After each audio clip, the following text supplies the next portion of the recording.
Tadi siapa nama kakaknya? Kareta dan Kak? Dan Katia. Mau perkenalan lagi Kak? Apa nggak usah?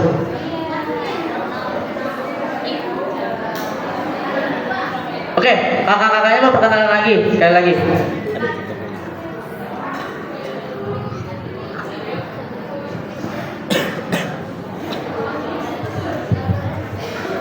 Assalamualaikum warahmatullahi wabarakatuh.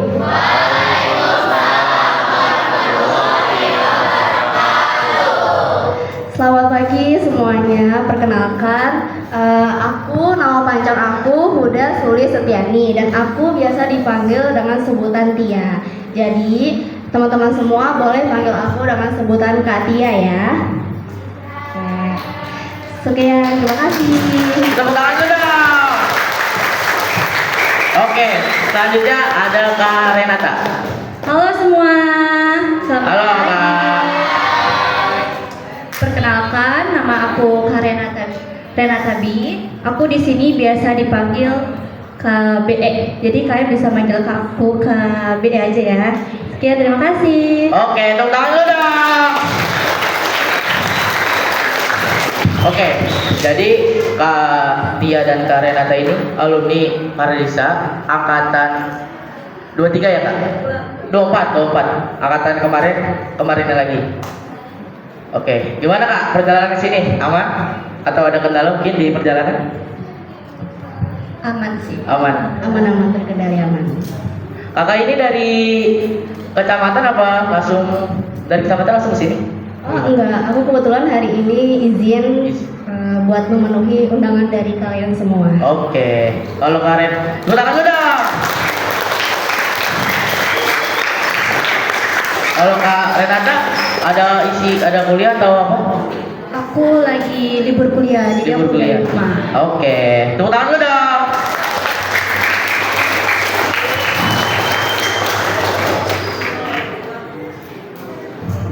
Untuk Kak Tia, kakak itu kerja di kedinasan di posisi apa dan sebagai apa?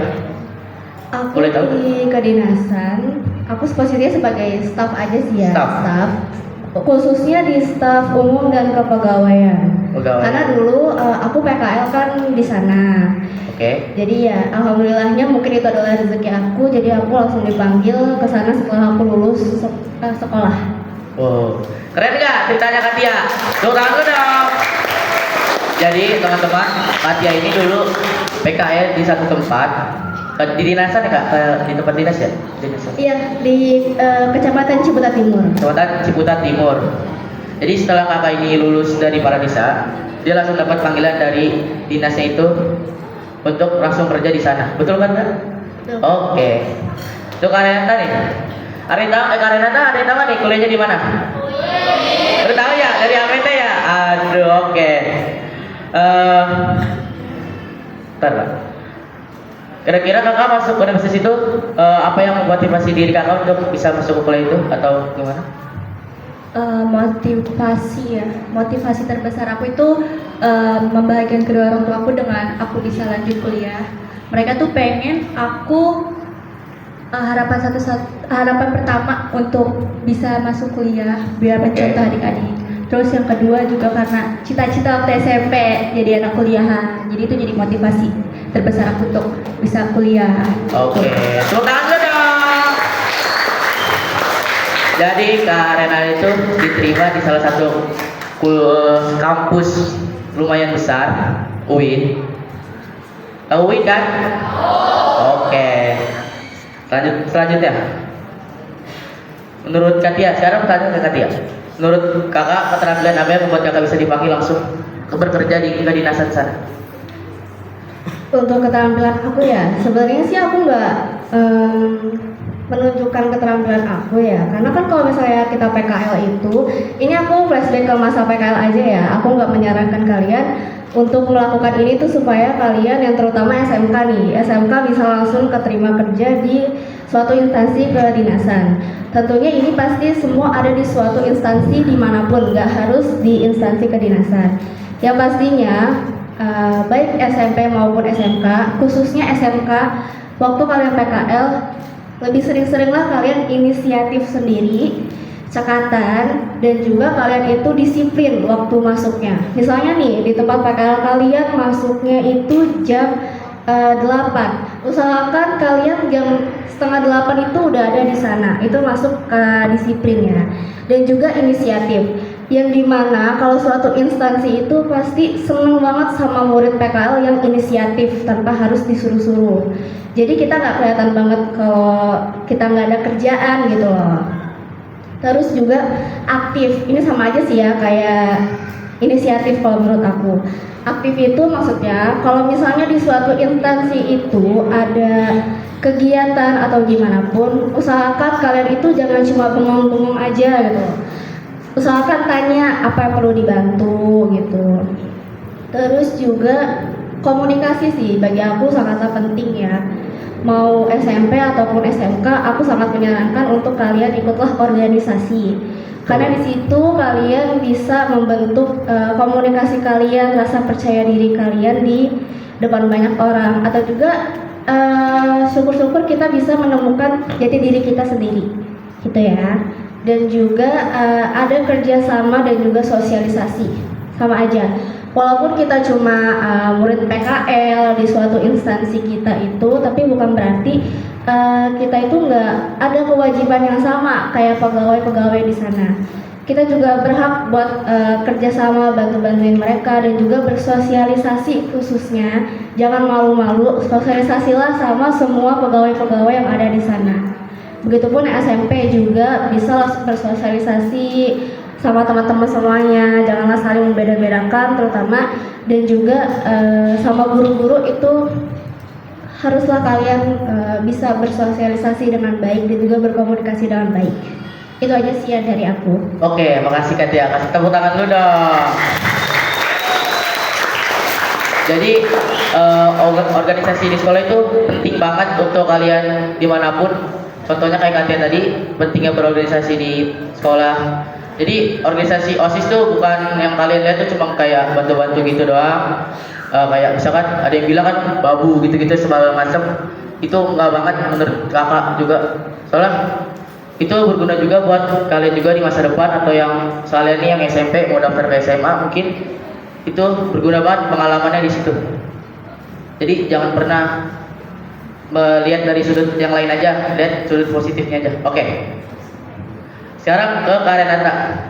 Untuk kakak nih yang masuk kuliah itu ada kesulitan sih Kak di kuliah-kuliahnya gitu, kayak mata pelajarannya atau gimana? Kesulitan dari mata pelajarannya apa Iya. pas masuknya? Mau masuk boleh Kak? Kesulitan pas masuk daftar kuliah itu pasti ada. Itu pasti ada banget kesulitannya yang bikin kita kayak ngedown gitu. Yang pertama, kesulitan aku itu pribadi persaingan antar siswa Indonesia yang daftar juga di universitas ternama gitu. Itu saingannya ketat banget, dan universitas itu terkadang ngasih kuota siswanya tuh terbatas sedikit, jadi itu kayak persaingannya tuh ketat banget gitu. Nah itu bikin salah satu bikin kayak cemas gitu loh, takut nggak terima. Nah yang kedua itu tuh kurangnya nilai akademik ataupun non akademik, yang dimana itu nilai itu tuh kalian sangat penting banget untuk bisa lolos di jalur SNBT sama SNMPTKIN. Itu tuh kayak kalian harus mempertahankan nilai kalian gitu loh. Nah, yang kedua itu kurangnya informasi terkait universitas yang kalian pengenin gitu. Jalur mana aja yang kalian pengenin gitu. Itu aku pernah ketinggalan info terkait jalur SNBT, terus SNMPTKIN, SNBP.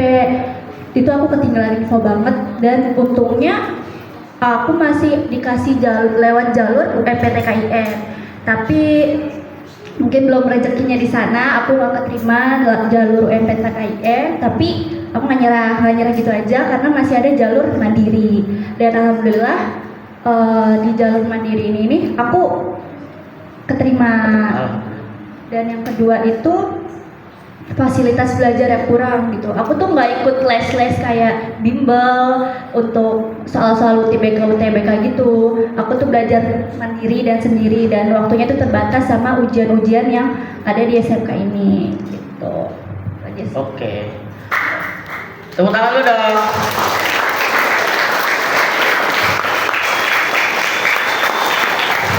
Untuk Kak Renata di kuliah itu kakak ngambil jurusan apa? Aku ngambil jurusan hukum ekonomi syariah. Boleh dikasih tahu kakak itu tentang apa? Itu tuh tentang ilmu agama yang beriringan sama hukum sekarang gitu loh. Hukum di Indonesia gitu? Iya. Oke. Kak Tia, apakah pengetahuan yang diberikan FIS selama ini relate dengan pekerjaan kakak saat ini di dinas? Untuk pengetahuan apa nih? Pengetahuan mata pelajaran Iya. atau di organisasi? Dua-duanya boleh kak? Oke, dua-duanya ya. Oke. Pertama sih, aku mau tanya dulu nih untuk yang SMK yang ambil jurusan manajemen siapa aja ya? Tuh SMK yang manajemen, ayo angkat tangan. Oke. Ada banyak tuh kak. Ini kalau dari aku pribadi khususnya aku menerapkannya ke manajemen ya, karena kan aku jurusannya manajemen. Aku nggak tahu ya kalau misalnya jurusan DKV itu kayak gimana. Kalau untuk jurusan manajemen, kalau di instansi aku sekarang itu semuanya terpakai, baik dari mata pelajarannya ataupun aku ikut organisasi itu semuanya terpakai.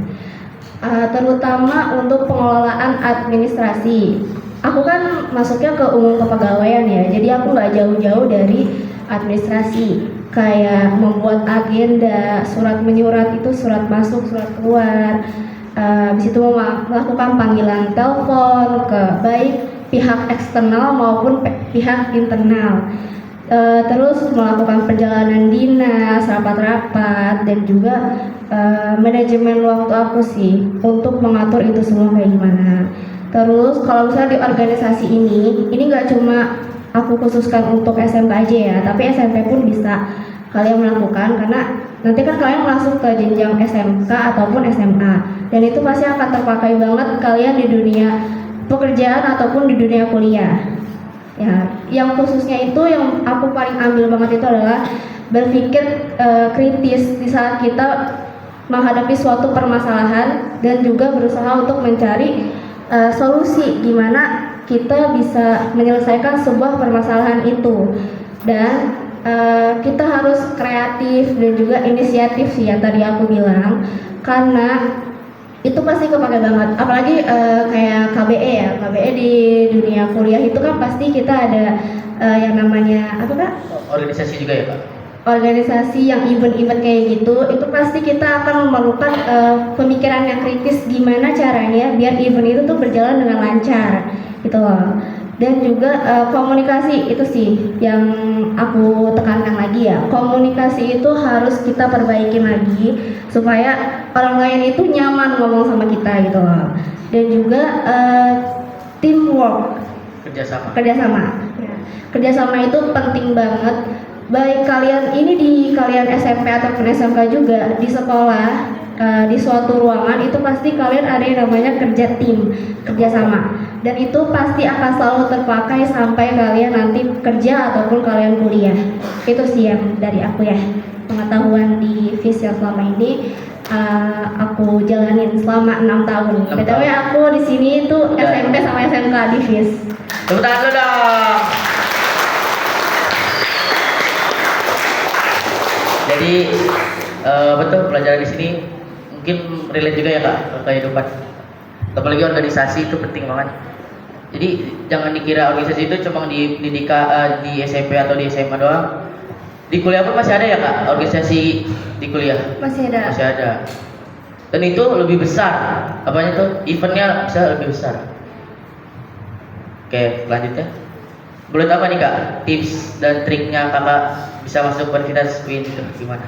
Kayak kakak pas lagi stand BP itu atau apapun itu kakak belajar apa gitu? Aku belajar beli buku. Beli buku apa kak? Aku beli buku yang jalur UMPTKIN di sosial media. Aku selain belajar sama dari buku-buku itu, aku ikut tryout yang ada yang disediain tuh di sosial media kayak di Instagram. Itu aku ikutin terus sampai aku benar-benar memahami soal-soal yang akan keluar di ujian nanti gitu. Oke kak, tepuk tangan dulu dong.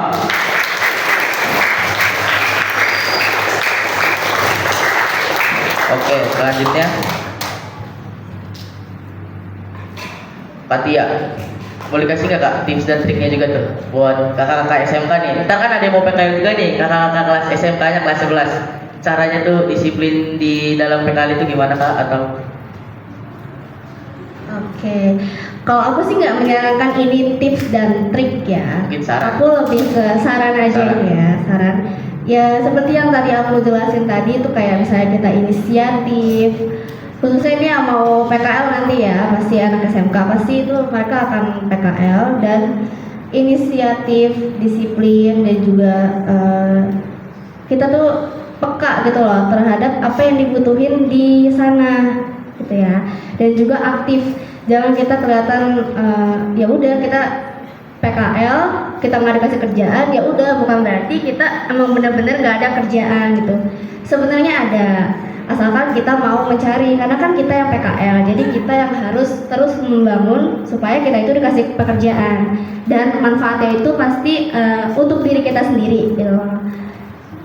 Pokoknya semuanya udah aku sebutkan tadi, itu saran dari aku, dan aku tambahin satu lagi, yang pasti kalian harus mempersiapkan mental kalian ya. Betul. Mental kalian itu harus benar-benar matang, karena di dunia sekolah sama di dunia pekerjaan ataupun perkuliahan itu sangatlah berbeda banget. Itu berbedanya itu mungkin kalau misalnya aku bisa lebay ya, aku bilangnya itu bedanya itu 360 derajat bedanya gitu loh. Karena kan kalau misalnya di sekolah kan kita ketemunya sama orangnya yang itu aja gitu loh, teman-teman kita yang satu angkatan itu aja ataupun kakak kelas atau adik kelas gitu. Tapi kalau misalnya kita masuk ke dunia kerja atau dunia kuliah, itu kita pasti bakal berbaur sama banyaknya orang yang kita tuh nggak tahu karakter mereka itu kayak gimana gitu. Kita salah dikit aja bisa terjadi fatal gitu loh. Makanya kita perlu mental yang kuat biar kita menghadapinya itu tuh nggak gampang goyah gitu loh, nggak gampang terbawa arus sama dunia yang di luar itu kayak gimana. Gitu aja sih saran dari aku.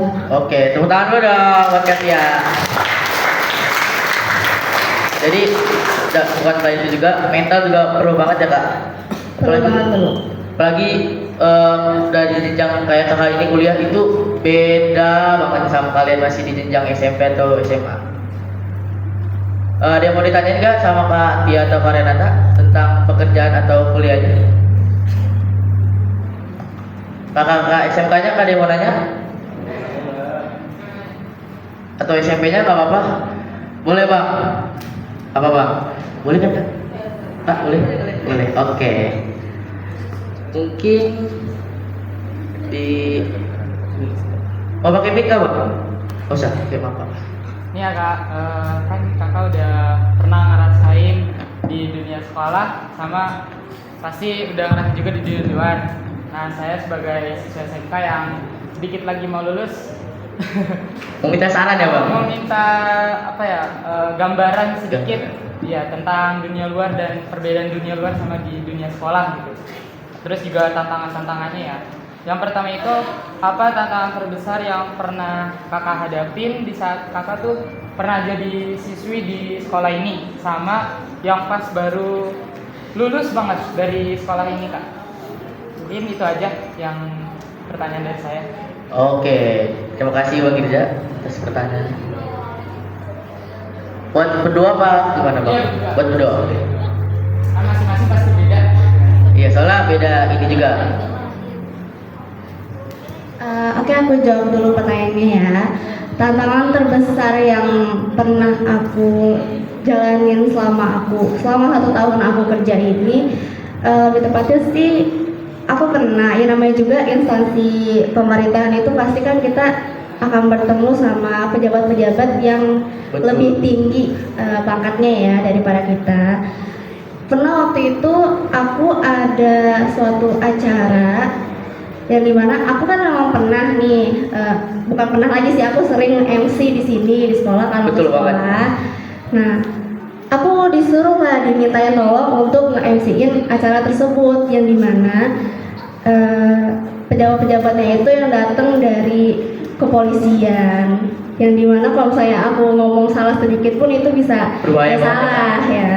Jadi ya itu tantangan terbesar aku sih untuk ngomong di depan pejabat-pejabat kayak gitu, karena kan beda kalau misalnya rasanya feel-nya itu beda banget kalau aku ngomong di depan teman-teman ataupun di depan guru-guru, itu pasti rasanya beda banget feel-nya sama aku ngomong di depan pejabat, yang dimana kalau bahasa sehari-hari aku kayak begini berarti aku ngomongnya tuh harus baku banget gitu loh. Betul betul.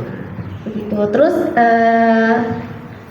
sama rapat sih ya, rapat-rapat. Karena kalau misalnya rapat itu aku bukan cuma sekedar dateng, duduk, dengerin, abis itu pulang. Itu enggak. Tapi aku harus benar-benar pemahamin banget itu isi dari rapatnya itu apa, karena nanti bakal dipertanggungjawabin buat dikasih tahu ke atasan aku sendiri gitu loh. Karena kalau misalnya kita salah penyampaian itu bakal terjadi nggak seimbang gitu loh antara pimpinan dan juga atasan, itu pasti akan berbeda.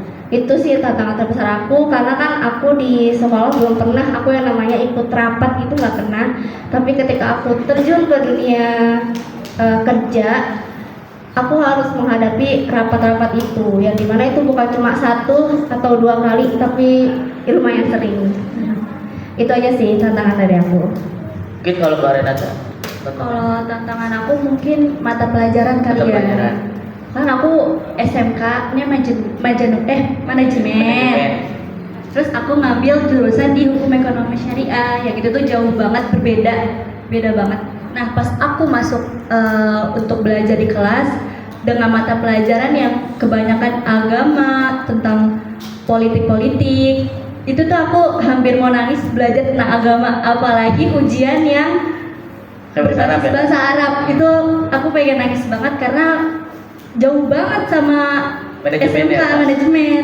Terus yang kedua itu sama beda banget cara kita bicara sama guru sama dosen, itu beda banget cara ketika Betul. kita ke dosen dan guru itu beda banget. Salah kata pun kita bisa kena nilainya gitu. Terus dari cara belajar juga beda banget. Jadi tuh biasanya kita yang diajari, tapi sekarang kita yang belajar sendiri dan menyampaikannya itu ke dosen kita sendiri gitu. Kita belajar nih, terus kita apa yang kita paham, terus kita sampaikan, kita presentasi di anak-anak kelas, di dosen. Nanti kalau misalnya ada yang kurang tinggal baru ditambahin sama dosennya.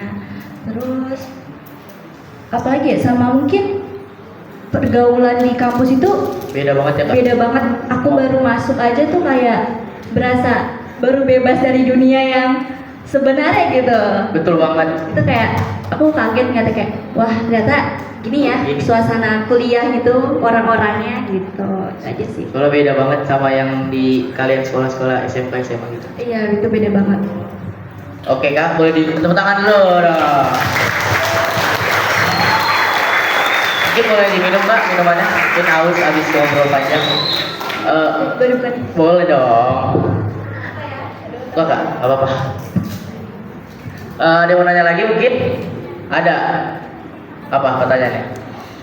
Jadi mumpung aku masih SMP, aku Oke. takutnya agak kurang relate ya kalau di sekolah ini. Takutnya kan ada dari kakak-kakak ini yang nggak dari SMP ini. Aku mau nanya nih Kak, gambaran semasa kakak SMP itu kayak gimana? Biar aku bisa menyiapkan untuk ke jenjang selanjutnya Kak.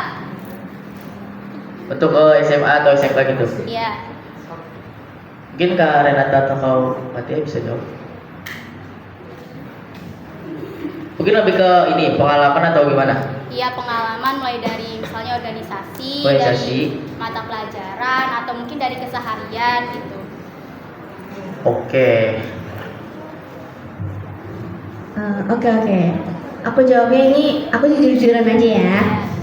Jujur-jujuran nih tentang pengalamannya di SMP. Sebenarnya waktu aku SMP kan memang aku SMP di sini, dan aku pun sempat mengikut organisasi. Tapi aku tuh nggak yang terlalu aktif banget di organisasi gitu loh. Istilah kata aku cuma numpang nama doang di organisasi, gitu ya.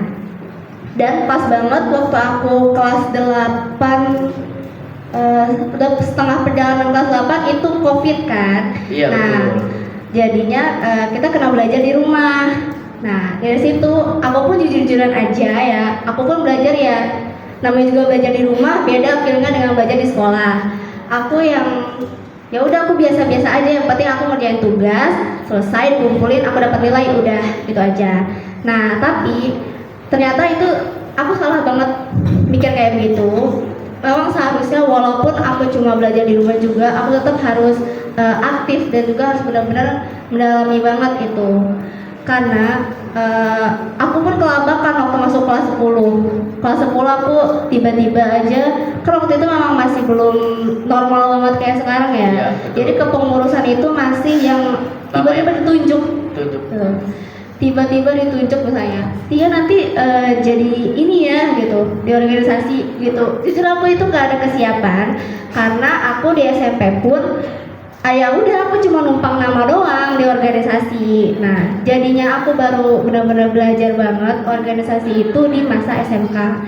Jadi kalau saran aku lebih baiknya kamu untuk belajar organisasinya dari sekarang, karena nanti kamu itu nggak akan kagok kalau misalnya kamu masuk ke sekolah lain di SMK nanti ataupun di SMK atau di SMA nanti gitu dari aku ya.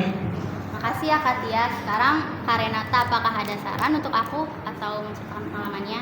Kalau aku jujur juga aku SMP di sini bareng Kak Tia. Juga.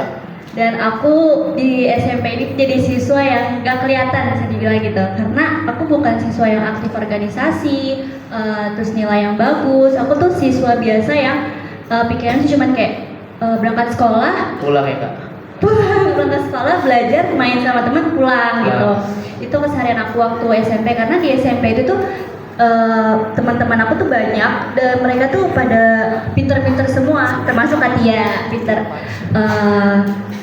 pembelajarannya, terus aktif organisasinya gitu. Di SMP aku nggak pernah berpikir untuk masuk organisasi karena aku mikirnya cuma ya kayak masih SMP, masih main-main gitu. Tapi semenjak masuk SMK, aku di sini anak baru kelas 10 di semester 2 dan baru mengikuti organisasi itu di kelas 11. Dan situ juga aku masih kayak belum ini banget ya, belum kepikiran banget untuk belajar yang lebih kuat, lebih Jauh ya kak. Iya, lebih rajin lagi, lebih jauh lagi tentang perkuliahan. Nah, aku belajar perkuliahan itu waktu kelas 12 itu aku baru rajin lagi belajar untuk ujian-ujian. Nah, saran aku untuk kamu nanti kelas SMA, aku saranin kamu lebih rajin lagi belajarnya dan mempertahankan nilai kamu di akademik maupun di non akademik, karena itu nanti pas kamu udah kuliah itu tuh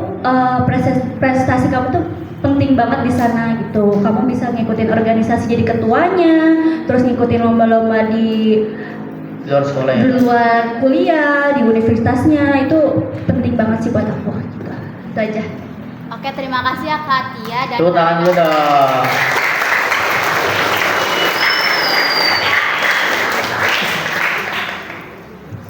Mungkin dari yang SMK-nya ada lagi nggak? Satu lagi nih. Ada lagi? Yang lain?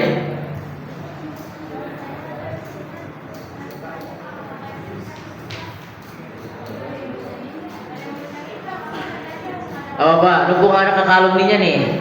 Bisa tanya-tanya tentang sekolah ini atau kemanapun.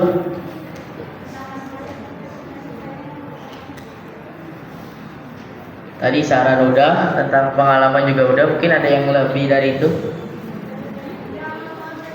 Pak, jangan malu-malu.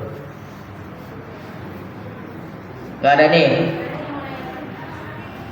Tidak kak, buat yang anak-anak. Bang Irza lagi, oke. Tips apa yang bisa kakak-kakak bagiin ke kita nih, khususnya masih menjadi siswa-siswi sekolah, untuk yang masih belajar, tipsnya biar rajin gitu. Biar nggak males-malesan gitu, Iya, Bang. biar nggak males-malesan. Supaya bisa nanti lulus, supaya bisa kayak kakak-kakaknya juga gitu.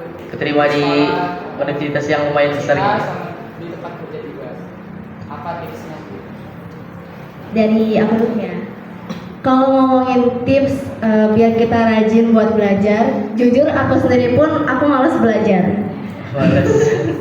Aku tuh males banget belajar. Aku kalau misalnya belajar itu cuma waktu ulangan doang. Ulangan.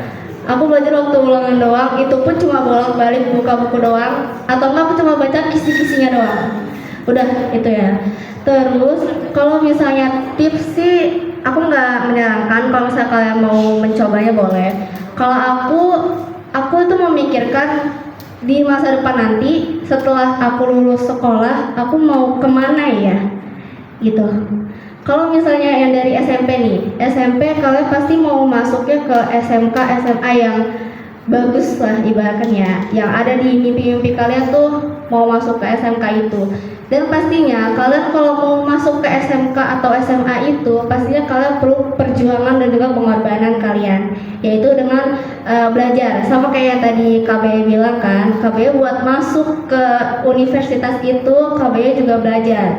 Ya walaupun aku tahu juga KB kan termasuk kelas aku ya, KB juga gak suka yang namanya belajar gitu loh. Karena kita juga kalau di kelas itu lebih sering main-main, tidur-tiduran gitu loh. Kalau misalnya lagi gak ada guru ya, itu. Terus kalau misalnya kalian ya dari SMK nih mau masuk ke kuliah atau masuk kerja, kalian pikir-pikir dulu mana yang mau kalian jalanin. Nah itu harus kalian persiapin dari sekarang. Gak bisa kalau kalian cuma persiapannya itu setelah kalian kelas 12 gitu loh. Kelas 12 kan waktunya singkat dan yang pastinya kita banyak dikejar-kejar dengan tugas-tugas yang dimana itu jadi salah satu syarat buat kalian lulus kan. Itu aja sih dari aku ya. Kalau misalnya untuk tips belajar, coba kalian cari suasana-suasana yang membuat hati kalian itu senang buat belajar gitu ya. Yang dimana kalian tuh benar-benar mau serius, benar-benar memperjuangkan apa yang jadi tujuan kalian. Karena kalau misalnya kalian benar-benar serius mau mencapai itu tujuan kalian, kalian pasti akan mencari cara mau bagaimanapun supaya kalian itu bergerak gitu loh. Dalam istilah bergerak itu ya belajar atau mencari-cari pengalaman dari yang lainnya. Kayak gitu sih ya tips dari aku. Terima kasih Katia. Tepuk tangan dulu buat Katia. Mungkin tadi bisa dipelajari dikit-dikit dari Katia. Jadi kalian tuh juga harus punya tujuan dalam hidup kalian semua. Jadi jangan cuma sekolah tuh cuma buat untuk main-main atau segala macam. Pasangin di dalam diri kalian tuh, saya mau jadi ini, saya mau jadi itu, harus. Dan gak cuma berdoa doang dan harus ada usahanya. Bing dari Karinata ada tambahan? Jawaban aku sama sih kayak Sama Katia. lagi. Mau ada pertanyaan lagi untuk Yang terakhir. Yang terakhir. Ada lagi nih, banyak banget nih. Oh, Bang. Pesan-pesannya yang buat adik-adiknya semuanya udah untuk Pesan-pesan untuk- pesan terus motivasi juga supaya kita tuh semangat lah untuk menjalani Sekolah ini. ya sekolah juga boleh. Pesan-pesan Kak untuk adik-adik Untuk penutup. semua.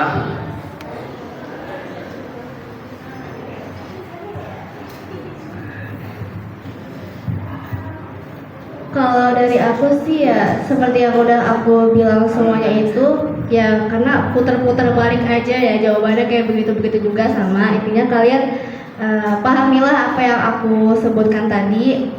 Aku nggak tertuju ke SMK aja tapi juga ke SMP, karena kita nggak akan selamanya jadi yang kayak begini aja gitu loh. Kita pasti mau yang terbaik buat masa depan kita.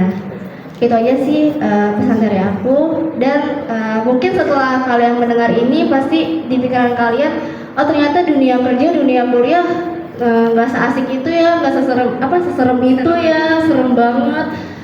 Ketemu banyak orang, nanti kalau misalnya salah diomelin, dimarahin segala macam. Nggak seperti itu ya. Itu adalah ya bentuk tanggung jawab dari kita supaya kita itu jadi orang yang bertanggung jawab. Karena ketika kita memilih sesuatu itu pasti harus kita pertanggungjawabin. Betul. Itu aja dari aku. Dari Karinata. Tepuk tangan dulu buat Katia. Oke. Kalau pesan dari aku sih untuk Buat teman adik-adiknya Kak. buat adik-adik semua, lebih giat lagi belajarnya, jangan kayak Males-malesan. males-malesan, karena ya masa depan itu udah ada di depan mata kalian gitu loh ya. Terus kayak jangan mudah menyerah. Kalau misalnya kalian yang mau masuk kuliah dan gak lolos sekali, itu jangan menyerah, jangan ngeraguin diri kalian. Masih ada kesempatan, masih ada banyak peluang untuk kalian. Coba lagi sampai perjuangan kalian tuh menghasilkan yang kalian impikan gitu. Itu aja sih kesan. Oke, tepuk tangan dulu dong buat Kak Renata. Oke, makasih Kak Tia. Kak Renata udah luangin waktunya untuk kesini. Mungkin itu aja ya Kak, pesan-pesan yang lain. Ada lagi? Udah, oke. Tepuk tangan dulu untuk Kak Tia sekali lagi dan Kak Renata. Oke, mungkin kurang lebihnya dari kita bertiga mohon dimaafkan. Wassalamualaikum warahmatullahi wabarakatuh. Waalaikumsalam.